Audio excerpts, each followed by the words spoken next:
दोस्तों, जैसा कि हमको पता है कि पुतिन और प्रधानमंत्री मोदी के बीच वर्षों से मजबूत संबंध बने हैं। कई अवसरों पर दोनों देशों के बीच के अच्छे संबंधों का उदाहरण देखने को मिलता रहता है। हाल में रूस के राष्ट्रपति व्लादिमीर पुतिन ने भारत के प्रधानमंत्री नरेंद्र मोदी की जमकर तारीफ की थी। पुतिन ने कहा, प्रधानमंत्री नरेंद्र मोदी के साथ हमारे संबंध बहुत अच्छे हैं। वह बुद्धिमान व्यक्ति हैं और उनकी लीडरशिप में भारत में विकास की गति ठीक चल रही है। तो दोस्तों, आइए जानते हैं कि प्रधानमंत्री मोदी और पुतिन की दोस्ती कितनी गहरी है, और हम यह भी जानेंगे कि क्या प्रधानमंत्री मोदी और पुतिन की दोस्ती सिर्फ मतलब की ही दोस्ती है। इसके बाद हम बात करेंगे कि रसिया और भारत की बढ़ती दोस्ती से अमेरिका के साथ हमारे संबंध पर क्या बुरा प्रभाव पड़ेगा, और आखिर में बात करेंगे कि इससे दोनों देशों को क्या क्या फायदे हो रहे हैं। दोस्तों, हाल ही में रूस द्वारा भारत की तारीफ का सिलसिला तेज हो गया है, और इसके पहले भी ऐसे कई मौके आए हैं जिसमें पुतिन भारत और प्रधानमंत्री मोदी की तारीफ कर चुके हैं। इससे पहले व्लादिमीर पुतिन ने मेक इन इंडिया के लिए भारत की तारीफ की थी। 8वें ईस्टर्न इकोनॉमिक फोरम में बोलते हुए पुतिन ने कहा था कि रूस घरेलू उद्योगों को बढ़ावा देने में भारत की सफलता से सीख सकता है। उस समय रूस भारत की तारीफ करते हुए मेक इन इंडिया को सही बता रहा था। दोस्तों, अब आपके मन में एक सवाल आ रहा होगा कि आखिरकार रूस भारत की इतनी तारीफ क्यों कर रहा है।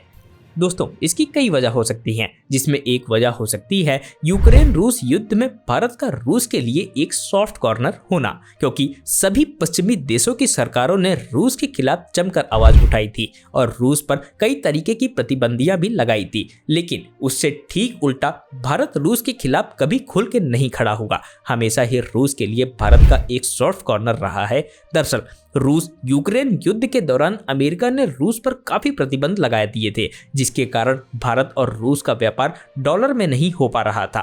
रूस जहां चीनी मुद्रा में व्यापार को बढ़ावा दे रहा है, वहीं भारत को चीन की करेंसी के साथ कड़ी आपत्ति थी। लेकिन फिर क्या, भारत के इस संकट का हल यूए की मुद्रा दिरहम से निकला, और भारत ने सभी बैंकों और व्यापारियों को निर्देश दिया कि वे रूस से आयात का भुगतान चीन की मुद्रा युआन में नहीं बल्कि यूए की मुद्रा दिरहम में करें।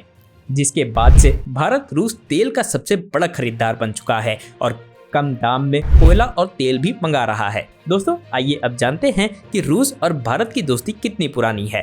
साल 1966 भारतीय सरकार ने तय किया कि अब अगर देश को आगे बढ़ाना है तो उसे स्टील प्लांट लगाना ही पड़ेगा, पर प्लांट लगाने के लिए पर्याप्त व्यवस्था न होने की वजह से भारत ने रूस की ओर देखा तो उसने तुरंत खास मदद भेजने का ऐलान कर दिया। जिसके बाद 1966 में तब की प्रधानमंत्री इंदिरा गांधी ने बोकारो स्टील प्लांट की आधारशिला रखी, जो भारत की आर्थिक विकास में बहुत मददगार साबित हुआ था। दूसरी दोस्ती की मिसाल है साल 1971 की, जब पाकिस्तान में बंगाली लोगों की हत्या हुई, जिसके जवाब में भारत ने युद्ध छेड़ा, लेकिन अमेरिका ने भारत को विलेन कहना शुरू किया। UK, France, UAE, Turkey, Indonesia, चीन और आधी दुनिया ने पाकिस्तान को सपोर्ट करना शुरू कर दिया। लेकिन तभी रूस भारत के लिए सभी से लड़कर समुद्री रास्ता रोककर अमेरिका, ब्रिटेन समेत दूसरे देशों के पोत को भारत पर हमला करने से रोक दिया। फिर क्या, उसके बाद आ जाइए साल 2000 में। उस समय के प्रधानमंत्री अटल बिहारी वाजपेयी थे, जो कहते थे कि दोस्त बदल सकते हैं लेकिन पड़ोसी नहीं। इसका मतलब है कि अटल बिहारी वाजपेयी भी समझते थे कि पाकिस्तान और चीन जैसे पड़ोसी से निपटने के लिए रूस जैसा एक यार तो पक्का ही साथ होना चाहिए। इसीलिए दोस्ती को मजबूत करने के लिए अक्टूबर 2000 में वाजपेयी ने रूसी राष्ट्रपति पुतिन से मुलाकात की थी। लेकिन फिर 2014 में नरेंद्र मोदी के सत्ता में आने पर दुनिया भर में हाय तौबा मच गई। सब कहने लगे कि भारत की यह सरकार अमेरिका के ज्यादा करीब है, लेकिन पुतिन को यह पता था कि भारत कहीं नहीं जाने वाला है। यही वजह है कि एक बार फिर जब पुतिन 2014 में भारत आए और अपने कलेजे से प्रधानमंत्री मोदी को लगाया, तो आधी दुनिया के देश इस दोस्ती को देखकर चल गए। 2021 में जब मामला कश्मीर का आया, तो रूस ने आगे बढ़कर संयुक्त राष्ट्र में भारत की आवाज बुलंद की। हालांकि पिछले सालों में मोदी सरकार ने दोस्ती के इस रिश्ते को और अधिक मजबूत करने के साथ ही उसे नए मुकाम तक ले जाने की भरपूर कोशिश की है। भारत ने दुनिया के दोनों सुपर पावर देशों अमेरिका व रूस के साथ अपने रिश्ते में एक संतुलन बनाते हुए दोनों को ही अपनी बढ़ती ही ताकत का एहसास कराने में सफलता पाई है। हालांकि कड़वा सच ये भी है कि अमेरिका और रूस भी भारत के साथ अपने रिश्ते में कोई कड़वाहट नहीं आने देना चाहते हैं। इसकी सबसे बड़ी वजह यह है कि हथियार व रक्षा संबंधित अन्य साजो सामान खरीदने वाला भारत ही दुनिया का सबसे बड़ा देश है। लिहाजा दोनों महाशक्तियों की कोशिश यह रहती है कि वे भारत को अपने अधिकतम रक्षा उपकरण बेच सके। तो दोस्तों, ये तो हो गई बात भारत और रूस की दोस्ती के इतिहास की। अब बात करते हैं भारत के लिए रूस की दोस्ती कितनी महत्व रखती है। पहला महत्व चीन को संतुलित करना। पूर्वी लद्दाख के सीमावर्ती क्षेत्रों में चीन आक्रमण ने भारत चीनी संबंधों को एक मोड़ पर ला दिया है। इससे यह भी प्रदर्शित हुआ है कि रूस चीन के साथ तनाव को कम करने में योगदान दे सकता है। लद्दाख के विवादित क्षेत्र में गलवान घाटी में घातक झड़पों के बाद रूस ने भारत और चीन के विदेश मंत्रियों के बीच एक त्रिपक्षीय बैठक आयोजित की। दूसरा है आर्थिक जुड़ाव। हथियार, हाइड्रोकार्बन, परमाणु ऊर्जा और हीरे जैसे सहयोग के पारंपरिक क्षेत्रों के अलावा आर्थिक जुड़ाव के नए क्षेत्रों के उभरने की संभावना है। तीसरा है आतंकवाद का मुकाबला। भारत और रूस अफगानिस्तान के बीच की खाई को पाटने हेतु कार्य कर रहे हैं और दोनों देशों द्वारा अंतर्राष्ट्रीय आतंकवाद पर व्यापक सम्मेलन को जल्द से जल्द अंतिम रूप देने का आह्वान किया गया है। चौथा, बहुपक्षीय मंचों पर समर्थन। रूस यूएनएससी और एनएसजी की अस्थायी सदस्य के लिए भारत की उम्मीदवारी का समर्थन करता है। पांचवा, रूस भारत के लिए सबसे बड़े हथियार निर्यातकों में से एक रहा है। यहाँ तक कि पिछले 5 वर्षों की तुलना में पिछले 5 साल की अवधि में भारत के हथियारों के आयात में रूस की हिस्सेदारी 50% से अधिक गिर गई। तो दोस्तों, जैसा कि हमने शुरू में सवाल उठाया था कि क्या रूस और भारत की दोस्ती सिर्फ मतलब की है, तो इसका जवाब है नहीं। मोदी और पुतिन की दोस्ती को सिर्फ मतलब की दोस्ती नहीं माना जा सकता है। इसमें वास्तविकता और महत्वपूर्ण स्तर पर साझेदारी है। यह दोनों देशों के बीच रणनीतिक, रक्षा, आर्थिक और विभिन्न सेक्टरों में व्यापक सहयोग के रूप में दिखाई देता है और इसे निष्पक्षता और दृढ़ संबंधों का प्रतीक माना जा सकता है। इसके अलावा दोनों नेताओं के व्यक्तिगत संबंध भी महत्वपूर्ण हैं, जिनमें विश्वास और सहमति का भाव है, जो अंतर्राष्ट्रीय संबंधों को और भी मजबूत बनाता है। लेकिन अब अगर बात करें कि क्या रूस और भारत की बढ़ती दोस्ती से अमेरिका के साथ भारत के संबंध पर क्या बुरा प्रभाव पड़ सकता है क्या, तो इसके जवाब में मैं कहना चाहूँगा कि रूस और भारत की बढ़ती दोस्ती का अमेरिका के साथ भारत के संबंध पर बुरा प्रभाव पड़ने की संभावना हो सकती है, लेकिन यह सभी परिस्थितियों पर निर्भर करता है। लेकिन कैसे, आइए इसको भी समझ लेते हैं।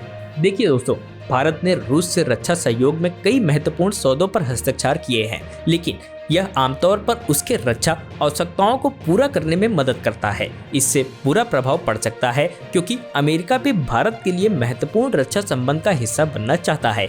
इसीलिए भारत को ध्यान में रखकर चुनना होगा कि कैसे वह अपने रक्षा सहयोग को संतुलित रखता है, ताकि उसको अमेरिका से दुश्मनी का सामना न करना पड़े।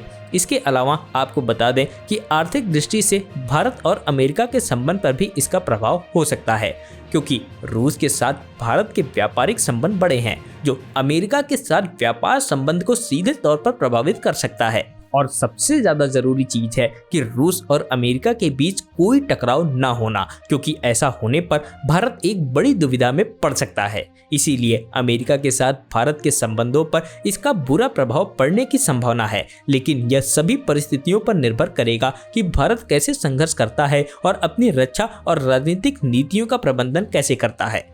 तो दोस्तों, अभी तक आपको ये क्लियर हो गया होगा कि भारत और रूस की दोस्ती कितनी पुरानी है और रूस की भारत के लिए की गई तारीफें कोई चाल के तहत नहीं है, बल्कि ये अच्छी दोस्ती का परिचय है जिसको भारत सालों से संभालता आ रहा है। दोस्तों, आपके मन में एक और सवाल होगा कि रूस और भारत की दोस्ती से दोनों देशों को किस तरीके के फायदे हो रहे हैं। आइए जानते हैं क्या क्या हैं वो फायदे। रूस और भारत के बीच रक्षा सहयोग महत्वपूर्ण है, क्योंकि दोनों देश नौसेना, वायुसेना और सेना के क्षेत्र में सहयोग करते हैं और रक्षा उपकरणों की आपूर्ति करते हैं। दोनों देशों के बीच आर्थिक संबंध मजबूत हैं। वे व्यापार, निवेश और विज्ञान और प्रौद्योगिकी के क्षेत्र में सहयोग करते हैं, जिससे वे अपने आर्थिक हितों को सुरक्षित करते हैं। रूस और भारत दोनों देश विशेष रूप से जलवायु परिवर्तन के मुद्दे पर सहमति और सहयोग कर रहे हैं, जो वैश्विक स्तर पर महत्वपूर्ण है। रूस और भारत के बीच धार्मिक और सांस्कृतिक आदर्शों के साथ एक अच्छे साथी और दोस्ती की भावना भी है, जो दोनों देशों के लोगों के बीच अच्छे संबंधों को प्रमोट करती है। रूस यूक्रेन युद्ध के बाद पश्चिमी देशों की प्रतिबद्धता को नजरअंदाज करते हुए भारत रूस से भारी मात्रा में तेल खरीद रहा है, जिससे दोनों देशों को फायदा हो रहा है। भारत को फायदा हो रहा है क्योंकि उसको रूस से तेल कम दामों पे मिल रहा है, और रूस को फायदा इसलिए हो रहा है क्योंकि उस पर प्रतिबंध लगे हुए हैं और बाकी देशों से व्यापार काफी कम हो गया है। ऐसे में भारत से जुड़ा हुआ व्यापार रूस को आर्थिक राहत भी दे रहा है। तो दोस्तों, ऐसी ही खबरों के लिए हमारे चैनल को सब्सक्राइब करना न भूलें। मैं मिलता हूं आपसे किसी और वीडियो में किसी और टॉपिक के साथ। धन्यवाद।